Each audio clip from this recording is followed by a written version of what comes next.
Welcome to What Am I Looking At, a podcast from the Department of Art and Design at Arkansas State University. My name is Dr. Catherine Baker, and I'm a professor specializing in the history of medieval and early modern art. Throughout this series, each presenter will be giving you insight into works of art from across history that are in some way unusual, sometimes strange, sometimes hard to understand. So let's get to today's dive into the visual world on your radio. At first sight, the painting The Ambassadors by Hans Holbein the Younger seems a fairly straightforward, if not somewhat elaborate, double portrait of two men in their prime.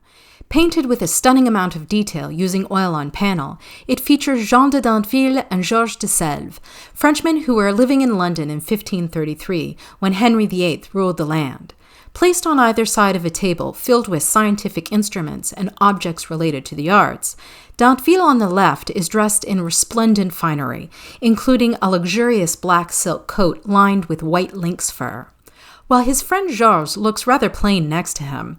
As we look closer at de Selve's robes, we notice that they too are of a luxurious nature, with an elegant pattern of darker brown vegetal forms on chocolate-colored silk. Around de Selve's neck is the white collar of a cleric, identifying his position as a man of the church. Holbein, in fact, uses their dress and accoutrement to express something of their careers. Dinteville, a nobleman of the secular world, holding an elaborate dagger, and de Selve, a scholar and man of the cloth, with an elbow placed on a book. Each of these attributes reveals the man's age, 29 being written on the dagger and 25 on the book. Before their 30th birthdays, both had been charged with important missions. Dinteville to act as ambassador to Henry VIII on the part of France's François Ier, and de Selve to be a representative of the church at a particularly tempestuous time. In 1533, Henry was taking advantage of England's split from the Catholic Church, having divorced Catherine of Aragon to marry Anne Boleyn, with whom he was about to have a child, the future Elizabeth I. Dinteville and de Selve were both there to advocate on behalf of the Catholic French king, hopefully to heal the rifts, both religious and secular, caused by Henry's behavior.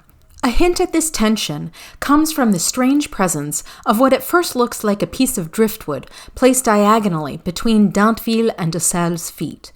What are we looking at here?